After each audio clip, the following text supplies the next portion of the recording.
Ooh. Thanks, Dave. Chris Alcoholic. Um, yeah, I'd like to thank Dave for reaching out to me and asking me to do this. It's always an honor and privilege to be able to do anything in Alcoholics Anonymous. Um, I'm actually not from Frisco, Texas. I was born and raised in Southern California, and my wife and I moved out here about 25 years ago now, and it's been an amazing experience. I uh, I pray to God that I do justice tonight to the men and women who have spent countless hours uh, showing me and reviewing with me and teaching me how to carry the message of Alcoholics Anonymous.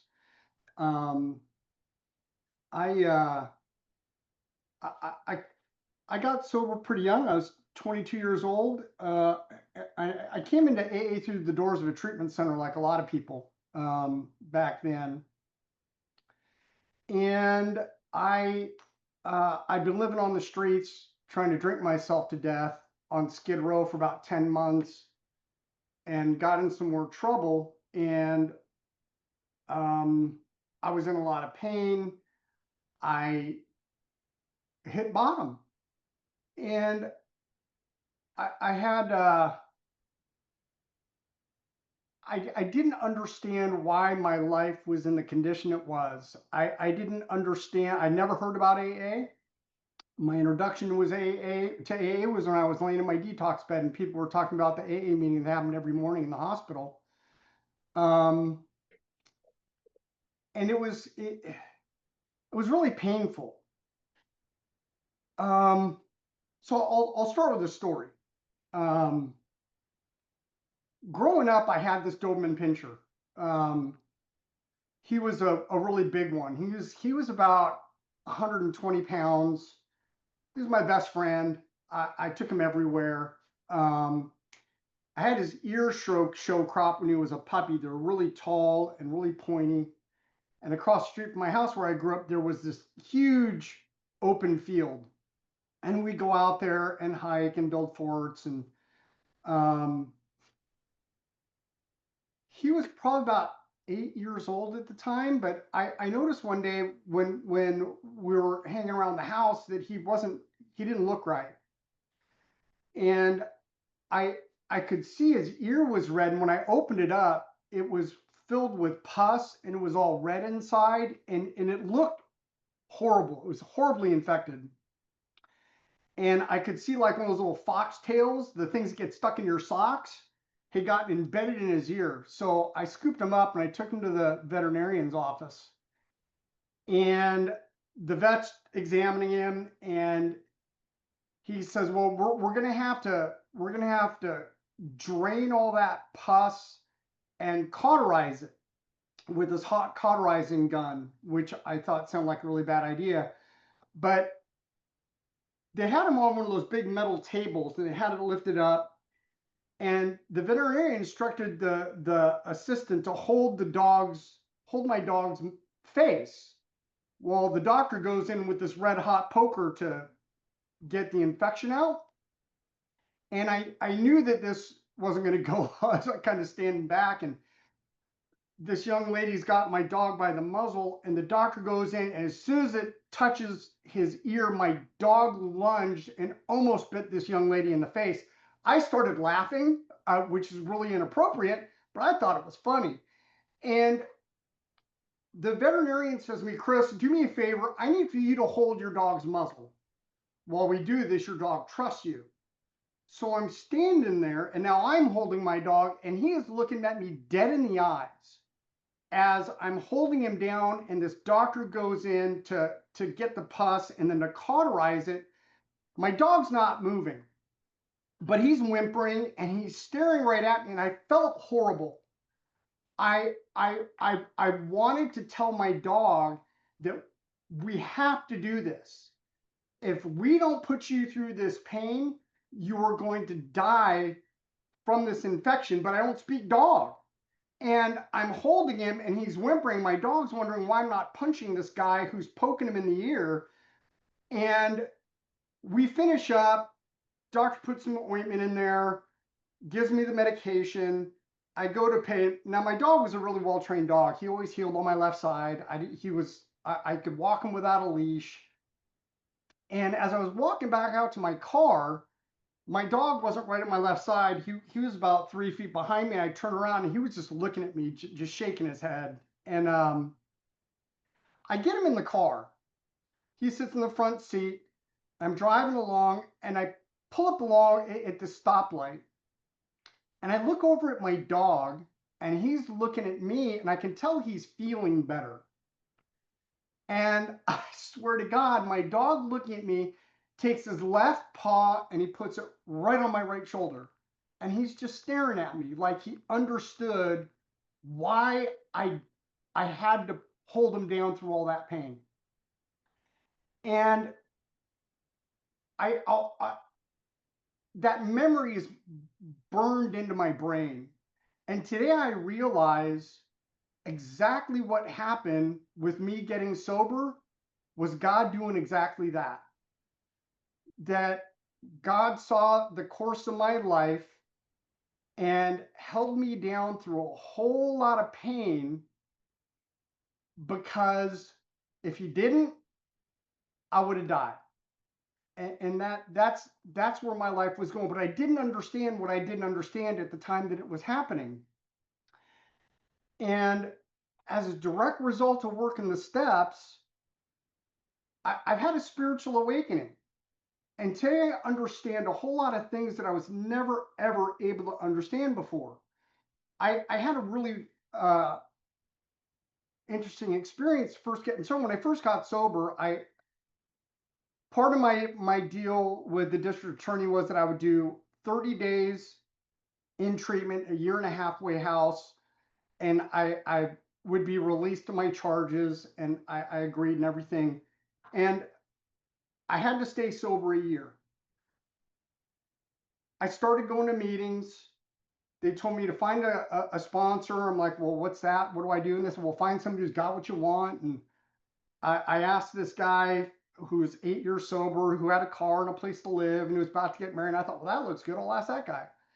And we literally went through the first 3 steps in less than 5 minutes. He asked me if I was powerless over alcohol. My life was unmanageable. I'm like, well, yeah, I was living on the streets.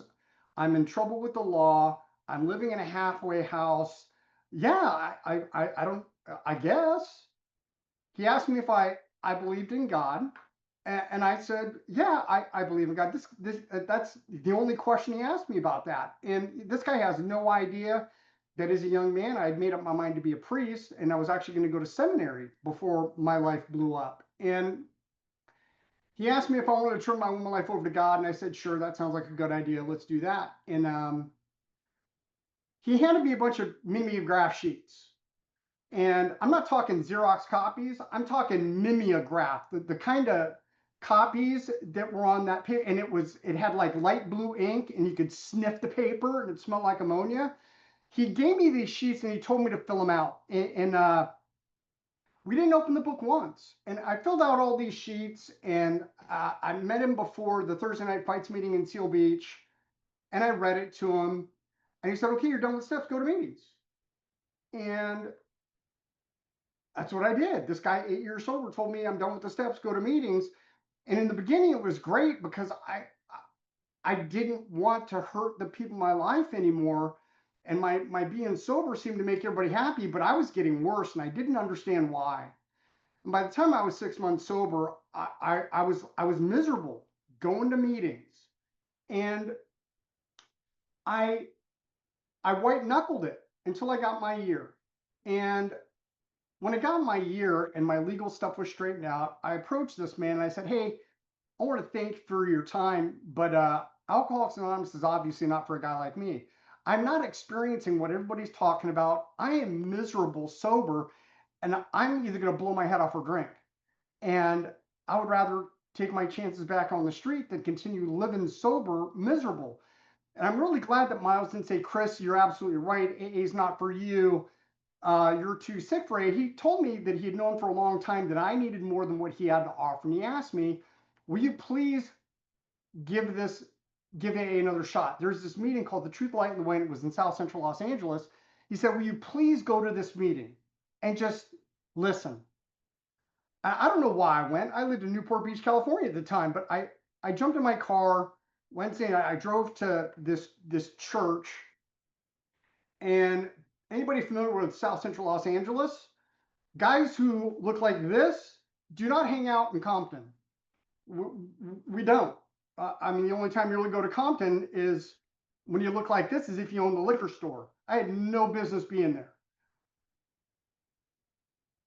I experienced a very different meeting. These people were bearing witness and testifying to the power of God they were able to find and maintain a relationship with, and all they talked about was the big book. And through a series of events, I found myself sitting across from this guy named Joe Hawk. And I learned more about Alcoholics Anonymous from that man than I did my whole year of going to hundreds of meetings.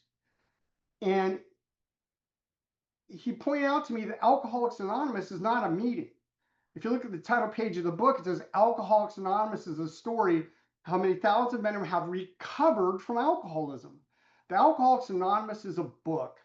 It describes the AA recovery program. When you look at the Ford of the first edition, actually in the preface, second paragraph, it talks about the program of recovery, right? That it's not, A is not what I thought. It talks about the first portion of this volume describing the AA recovery program has been left untouched. If I want to know what AA's program recovery is, I find it in the first 164 pages. The long form of the short form of the 12 steps that were hanging on the wall that seemed so ominous to me when I got sober, the full directions to those steps is contained in the book. And I've spent my life working and reworking the steps. And I don't know, I miss Joe a lot. He was a tremendous influence in my life. And after Joe passed, that's when, God, I think Myers and I met 18 years ago.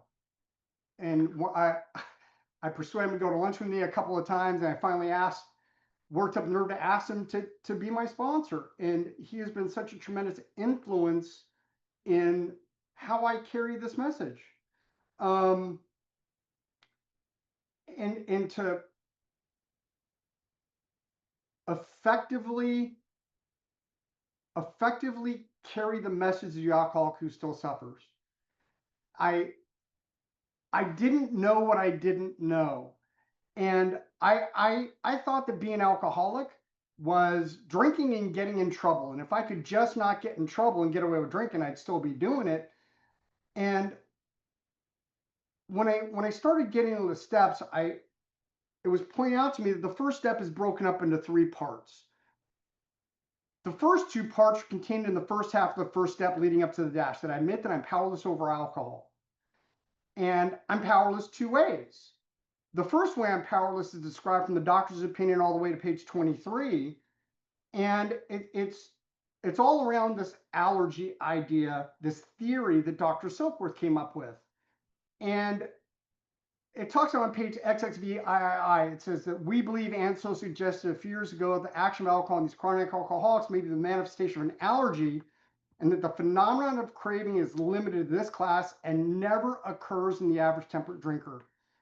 And nobody had ever said anything to me about there might be something wrong with me physically when it comes to alcohol. And I really didn't understand this allergy idea until people took the time to kind of explain it to me. And I'm allergic to scallops. That's absolutely 100% true. If I eat scallops, my throat closes up. I break out in hives. If I eat at the wrong time of the year, I could possibly die.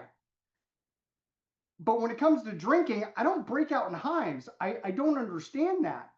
But when I had this idea of the craving explained to me, it made a whole lot more sense that when I my being alcoholic, that when I drink, I'm no longer the same guy that was standing before you sober without alcohol. And when I start to drink, my body demands more.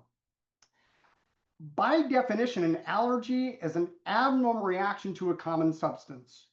And 90% of the population, when they drink, they hit their target and they stop. My brothers are all normal, and sometimes their targets to go out and blackout drink. Sometimes it's to go out and have a couple of beers. Thing with me is that my target started moving. And when I drink, I can't tell you what's going to happen. I may stop where I want to stop, but what was happening 99% of the time at the end of my drinking is once I started, I had to be physically stopped because of this physical craving. That when I start to drink, my body just demands more. And that changed a lot of my view around why I got in trouble. I used to think that I got in trouble because I drank too much. That's not been my experience. I got in trouble because I couldn't get enough in me. I could not consume enough fast enough. And I didn't understand that until people explained to me what Dr. Silkworth was talking about. And I was able to admit that, not concede, not agree with. It's interesting because I actually, on my big book, I've got this little movie ticket. It says admit one. Admit is to let in. I need to let in these ideas and consider them. And when I admitted that I have this physical allergy to alcohol, I took a totally different view of my relationship with drinking. And I used to, I don't know, I used to think that I drank because of my emotional state. When I was depressed or unhappy, but I also drink when things are going well. I drink when things are going bad. I drink when I get a job. I drink when I get fired from a job. And it doesn't matter my emotional state. I I drink at all ends of the scale. And I started to realize that when all the people when I was growing up were pointing at alcohol saying that's your problem, they didn't realize what alcohol was doing for me. Alcohol wasn't my problem, and Alcoholics Anonymous was able to do something for me that nobody had ever been able to do. And I page 51 talks about leaving aside the drink question. They tell why drinking was so unsatisfactory. Alcoholics Anonymous was able to take me out from behind the bottle and take a look at what my life was like without it. I was using alcohol as a solution. And there's this interesting thing that we read the 9-step promises on bottom page 83, top page 84. And the reason why they're not extravagant promises because I've already experienced every single one of them. When I drank, I knew a new freedom and a happiness. When I drank, I didn't regret the past and wish to shut the door on it. When I drank, I comprehended the word serenity, new peace. When I drank, it didn't matter how far down the scale I went. When I drank, the feeling of useless and self-pity disappeared. On and on. When I drank, my whole attitude and outlook upon life changed. When I drank, I lost fear of people, of economic insecurity. When I drank, I suddenly realized that alcohol was doing for me what I couldn't do for myself. That alcohol, what other people were saying was a problem, was actually a solution for me. And I'm really grateful for every drop I ever drank because alcohol was able to manufacture a bottom I couldn't manufacture on my own, which put me in a position where I needed to work the steps because that's what I needed to do because I'm alcoholic. And understanding what my relationship with alcohol was back then really helped me to understand that. But the thing is that I'm allergic to scallops. You know what I never, ever, ever, ever eat? I never eat scallops because I know I'm allergic to them. But when it comes to alcohol, my knowing that it won't stop me because of the second half of the first half of the first step. How I'm powerless mentally. It's it's it's interesting because on page 23 it switches gears. Very top paragraph. It talks about these observations around the allergy. They're academic and pointless if our friend never takes the first drink again, thereby setting the terrible cycle into motion. It's academic. It's really good for me to know about the allergy. It helped me to explain a lot of things to a lot of people about why I did what I did when I was making amends, but it's pointless because if I never, ever, ever pick up another first drink again, I will never, ever, ever, ever experience the allergy. And it goes on page 23. It says, therefore, the main problem of the alcoholic centers in his mind rather than his body. And page 23 to page 43 is all about how I'm powerless mentally. That I suffer from these obsessions, these persistent disturbing preoccupation with the unreasonable idea of picking up a drink. And I can relate to that. Page 37, top of the page, talks about insanity. I'm not talking about doing the same thing over again, expecting a different result. When I drink, I'm not thinking about doing the same thing, expecting a different result. I'm expecting the exact same result, that I drink and I get drunk. Insanity out of the book is, it says, whatever the precise definition word may be, we call this plain insanity. How can such a lack of proportion, the ability to think straight, be called anything else? My insanity is that I don't think straight around alcohol. I've literally, one night I went to this party and my target was to go see my friend's band play, get home at a reasonable hour, get some sleep and go to work.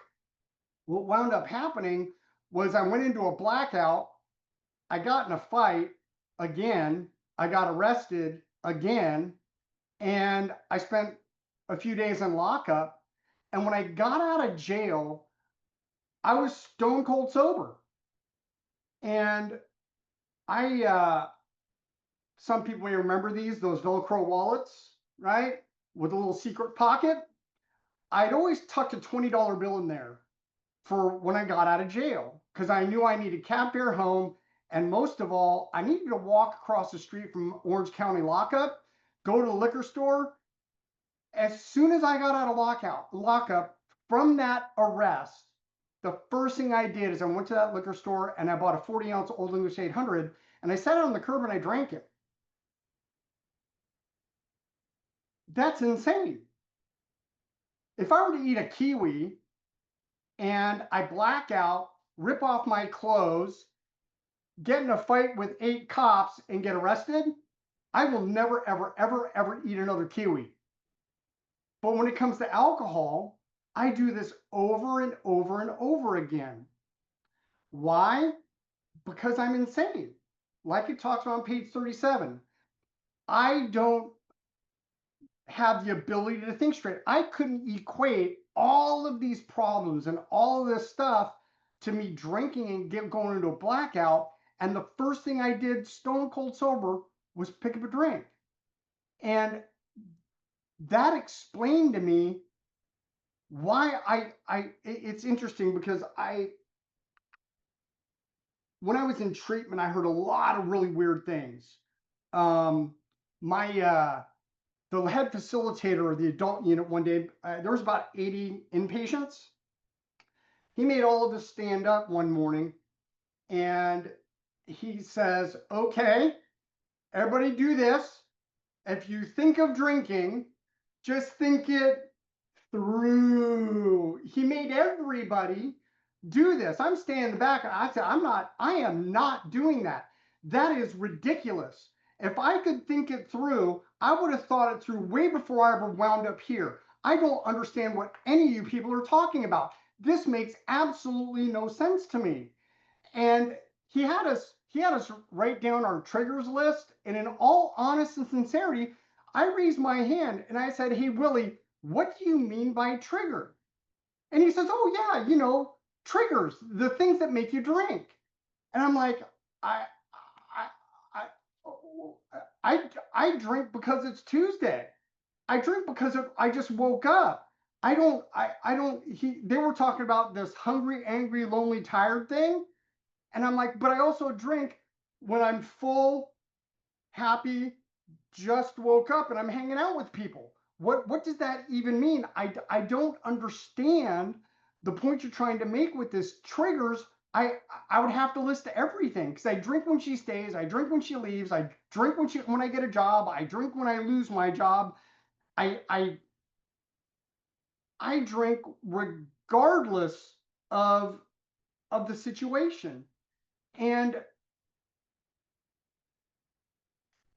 page 137, it's interesting because the big book only uses the word trigger once in the big book and to the employers, and talks about a guy who puts his toe on the trigger of a loaded shotgun and he blew his head off.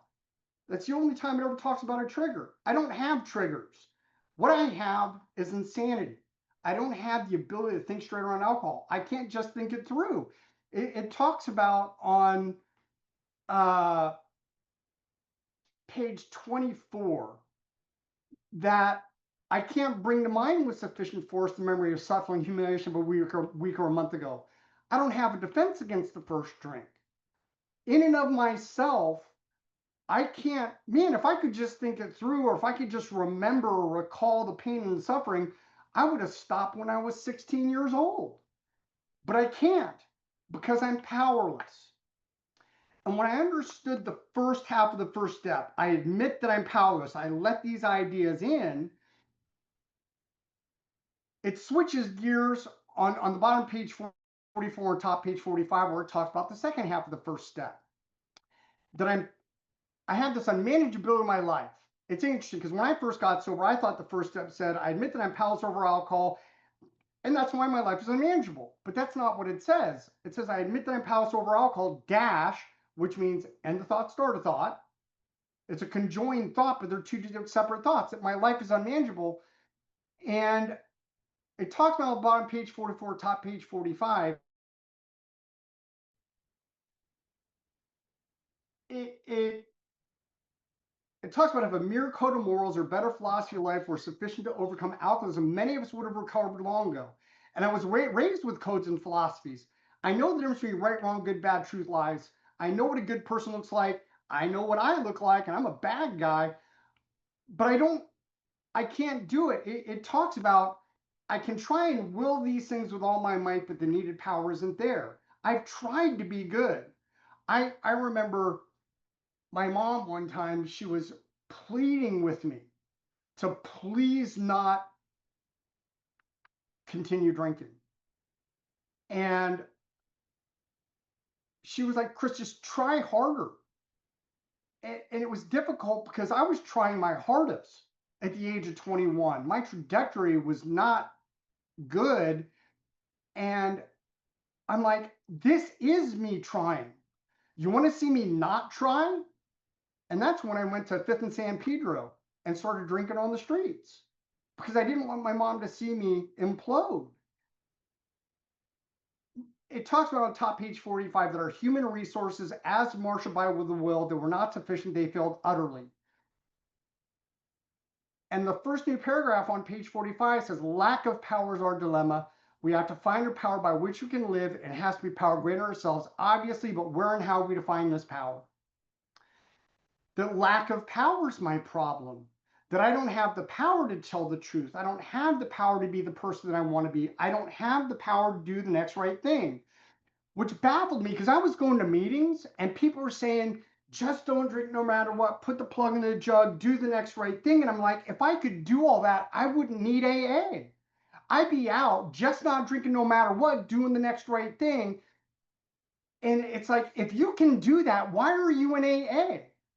AA is for people who tried to just not drink no matter what, who tried to do the next right thing and failed and couldn't do that. That's what this program is for. The people don't have the power to pull that off. And the very next paragraph on page 45 says, well, that's exactly what this book is about. Its main object, it's to enable you to find a power greater in yourself, which will solve your problem. That's why I'm working the steps. It seems because step one is all about the diagnosis. Tells me what's wrong with me. Step two, coming to believe the power greater in myself that's going to restore me to sanity, is the solution. Because if I get restored to sanity and I can think straight around alcohol again, I won't pick up a drink. And that's what the rest of the chapter We Agnostics is all about. And it was interesting because I thought that the second step was all about fixing my broken relationship with this childhood God and figuring out what I missed. And it was the exact opposite. It wasn't about looking at me. I came to believe in a power greater than myself the exact same way I came to believe in alcohol. When I was growing up, I saw my brothers, I saw my friends, I saw my family, people drinking and having a great time. And I thought, if I drink, I too shall have a great time. So I took some action and I started drinking and I got some results and I started drinking and I got more results. And it's the exact same thing with AA. It wasn't about analyzing my stuff. It was about looking at all these people in AA who are doing this work, who got power that I don't have. And I came to believe in a power greater than myself by looking at you guys' example. The other weird thing about the second step is I thought the chapter We Agnostics was about getting rid of my agnosticism, but it's actually not. The chapter is called We Agnostics, not we used to be agnostics, or we were once agnostics and then we did this work. Because I somewhere in my mind, I thought you've got an atheist here, an agnostic here, and a true believer here. And what the steps are trying to do is take the atheist and the agnostic and make them true believers. But the book also talks about people with these religious convictions. They're probably in worse shape than the atheist. What this chapter is trying to do, it's called We Agnostics because it's trying to bring about my agnosticism. Being agnostic by definition is not committing to an idea of God. And what the steps are doing is taking the atheist and the true believer and bringing him to a state of agnosticism where I'm not committing to an idea of God. And it shifted my whole position to what I was looking at in the second step. And in that way, by not committing to an idea of God, I get to see what God truly is and get to see the power of God. And when I understood the solution, I had to make a decision. The third step, a decision to turn my whole life over to God. And it's covered based from page 60 to page 63. And it was kind of confusing because a lot of times when I hear people talk about step 3, they're not even talking about step 3 anymore. That the decision that I'm actually making is on the bottom of page 62. It's weird because I hear people say, I don't know how it works.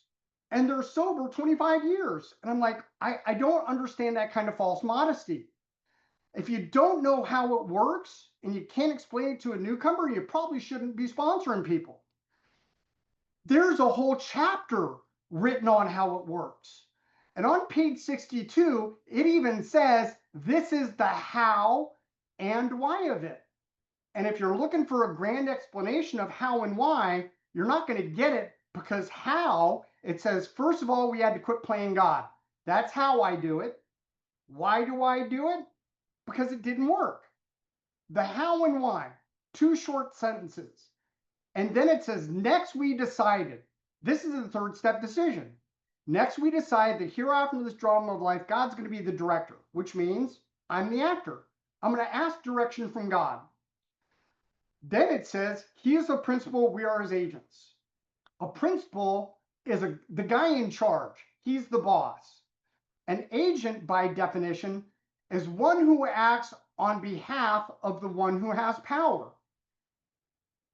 God's not my little buddy, HP, nickname him. He's the principal.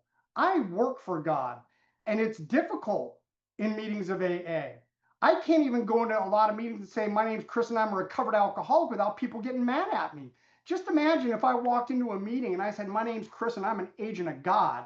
They would lose their God. But that's exactly the decision that I'm making, that I'm going to be an agent of God. I'm going to work on behalf of him. And then it says, he is the Father and we are his children. And The basis of a father-child relationship is trust. So when I look at this decision that I'm making, it's that I'm going to seek direction from the guy in charge that I trust. That's the decision that I'm making. And it goes on to say that most good ideas are simple, and this concept is the keystone of the new and triumphant arch which we pass to freedom. And I'm on this side of this decision, and the decision that I'm making is to go after this power. I'm going to decide to do the work. This isn't about turning my own life over to God, and now I've got the new Ronco Pocket God, and when I got a problem, I take God out and I wave him around, and then he takes care of the problem. And then when that problem goes away, I put him in my free with higher power purchase case until I screw up my life again and I need him. It's not like that. He's the director. I'm going to be seeking God's direction in all the things that I do from this point forward. And I really like the third step mile markers on the top, page 63. When I sincerely take that position, all sorts of remarkable things followed. I have a new employer who's all powerful, who'll provide what I need uh, as long as I keep close and perform his work well. Established on such a footing, I'm less and less interested in my little plan designs, more and more become interested in seeing what I can contribute to life. As I feel new power flow in, as I enjoy peace of mind, I discover that I can face life successfully. And when I become conscious of his presence, I begin to lose fear of today, tomorrow, and the hereafter. I'm reborn, which was a huge promise for a guy like me. I am constantly amazed that society allows me to walk around with normal people because I'm not supposed to. I am I am a felon. I belong in jail. At one point I was going to go willingly because of all the harm I was causing. But as a direct result of this, I didn't get a better version of my last life. I've been reborn. I have such an amazing life today as a result of these steps. It's it's a trip because I after writing inventory and following directions right out of the book, I look at the three common manifestations of self: resentment, fear, and sex. My very first resentment inventory had 488 people on it. I went through what they did to me. I looked at the causes, and then I looked for my false blames, mistakes, and I saw where I lacked power, where I screwed all these people over as a direct result of my selfish, dishonest, self-seeking, and frightened motives. And I see all these areas where I'm God deficient. I read that, and every year I go through inventory, I read to lots of people. I don't read to one person. Why? Because the book says that you read it to person or persons. And it's really weird because in California I was raised where you read to multiple people. And what I'm looking for when I read inventory to multiple people are the fifth step mile markers where they're on page 75, and it talks about I can look the world in the eye. I can be alone at perfect peace and ease. My fears fall from me. I begin to feel the nearness of my creator. I may have had certain spiritual beliefs, but now I begin to have a spiritual experience, and I feel I'm on the broad highway. That if I read to one person and then I make my amends cards and I go out and I make amends to people, that's only the second time that I'm looking at this stuff. I was instructed to continue reading my inventory to people until I start seeing those fifth step mile markers in the middle of page 75. And that's an indicator for me to go on. And that way, it's interesting because my first time reading, I'm kind of nervous. Second time, it's not so much. I'm starting to understand it more.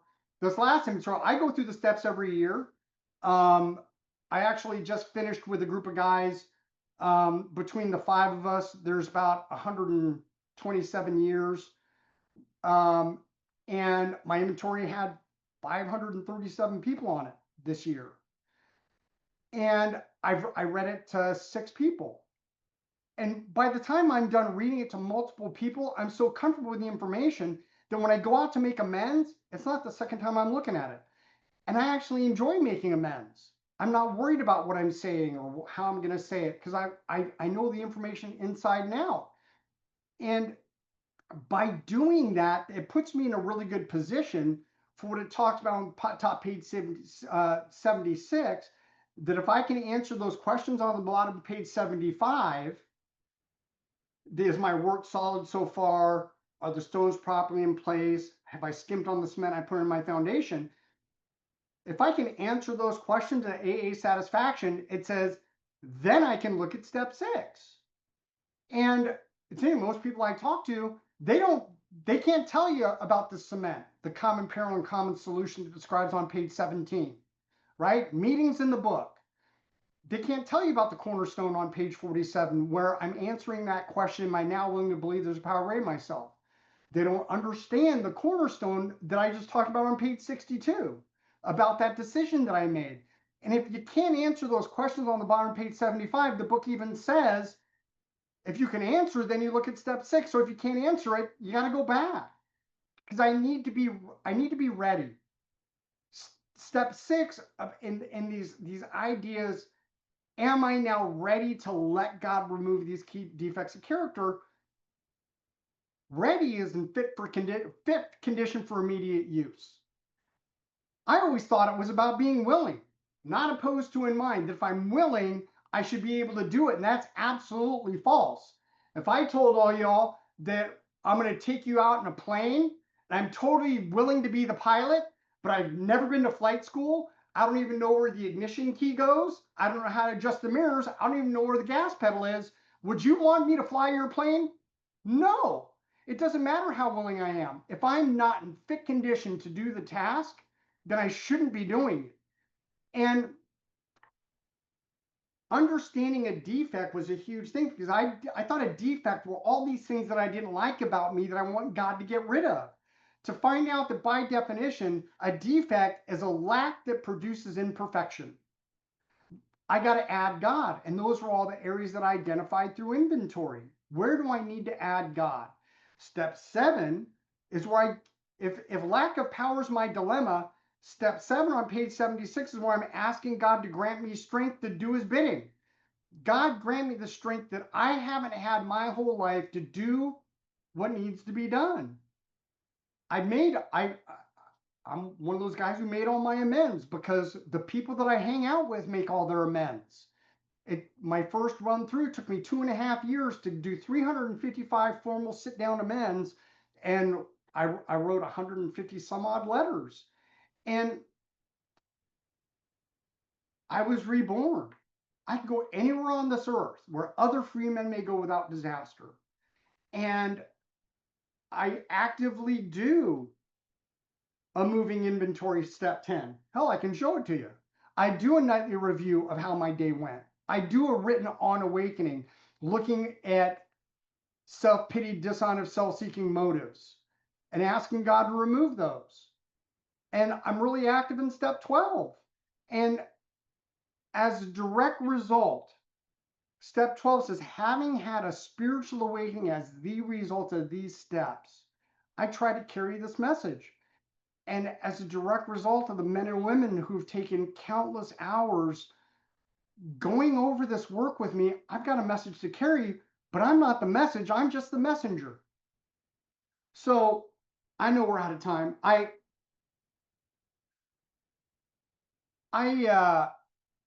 There's this story of this blackout alcoholic. He often drank into blackout, and he comes out of a blackout in the middle of the desert. Doesn't know where the hell he's at. So he starts wandering around, looking. Years. Occasionally he'll run into another alcoholic who went into a blackout, doesn't know where he's at. Sometimes they'd hang out, sometimes they wouldn't. And then one day he finds this alcoholic, and they're out in the middle of the desert and they're talking. Guy says, how long have you been out? I've been out here 12 years. I don't know where I'm at. I don't know what's going on. And they see this mountain range, say, hey, have you been over there? So they decide to walk together, go to this mountain range. And as they get closer, they hear the sound of water. And then they hear the sound of a town. And they're super excited. And they walk, and there's a bridge going over this river to this town. And there's this guy standing there and they say, hey, what's going on? They said, oh, that's utopia. Everything you want, free, blissful living. Walk over the bridge, enjoy. One alcoholic runs across the bridge and he disappears in the crowd. And the other alcoholic turns around, starts walking back in the desert. And the guy at the bridge goes, hey, where the hell are you going? The town's this way. The alcoholic goes, yeah, but out there are thousands of alcoholics that I've met who have no idea this place is here. I got to go tell them. And that's what I spend my life doing these days. I've got an amazing life. I'm married to a wonderful woman in Alcoholics Anonymous. I got a 15-year-old boy. My wife is a blonde-haired, blue-eyed Texan. You want to see something strange? Look at my son. He looks like me, but he's got blonde hair. It's the weirdest thing. I've got a 12-year-old daughter. She turns 12 next week, or at the end of this week. She's the first girl born in my family in 75 years. I got this career. I never thought I'd say I have a career. I got a career. I'm the vice president of operational risk for the largest bank in the US in the world. And I don't have a college degree. How does a guy get out of a cage and led to this life? I only know of one way, and that's through a man taking the time to go through the program of AA with me, word by word, line by line. If there was an instruction I did, if there was a question, I answered it. And he put my hand in God's hands through working these 12 steps. And I owe my life to this program. And I'm really grateful to be here. Thank you all for letting me share.